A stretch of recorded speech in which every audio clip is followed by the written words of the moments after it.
बिस्मिल्लाहिर्रहमानिर्रहीम। अस्सलाम वालेकुम। हज़रत बहलूल एक दिन बाजार से गुजर रहे थे कि किसी शख्स ने इनका दामन पकड़ लिया। बहलूल ने पूछा, भाई खैरियत तो है, तुमने इस तरह मुझे क्यों रोका? इस पर वो शख्स बोला कि बहलूल मुझे बचा लो, वरना मैं बेमौत मारा जाऊंगा। बहलूल के इस्तफसार करने पर उस शख्स ने बताया कि बहलूल, इस वक्त सिर्फ आप ही मेरी मदद कर सकते हैं, वरना मेरी ज़बान ने मुझे मरवा दिया है, क्योंकि मैंने अपनी ज़बान से अपनी ही मौत को दावत दे दी है। इस शख्स ने अपनी हिमाकत का सारा अहवाल बयान करना शुरू किया। जनाब हाकिम कूफा को किसी ने बहुत ही खूबसूरत गधा पेश किया तो दरबारियों ने तारीफ के पुल बांध दिए।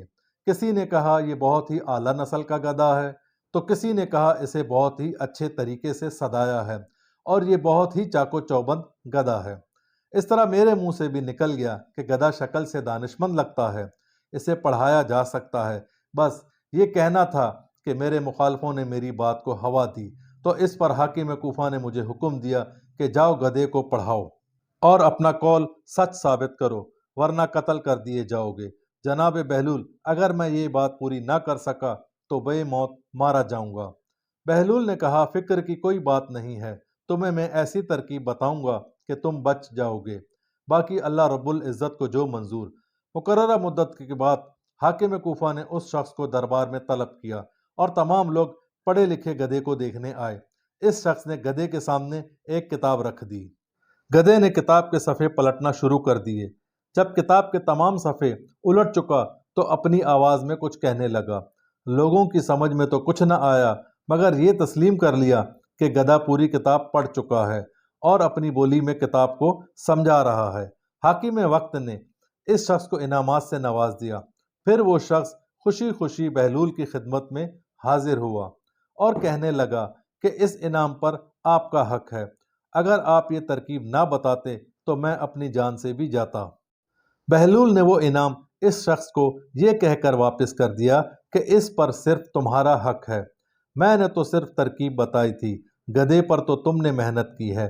बस ही खड़े एक शख्स ने वो तरकीब पूछ ली तो इस शख्स ने बताना शुरू किया कि गधे ने सारी किताब कैसे पढ़ी और वैसे भी मेरी जान बच गई है, बताने में कोई हर्ज नहीं है।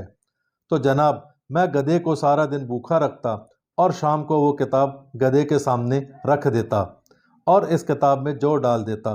गधा सफ़े पलटता जाता और जौ खाता जाता।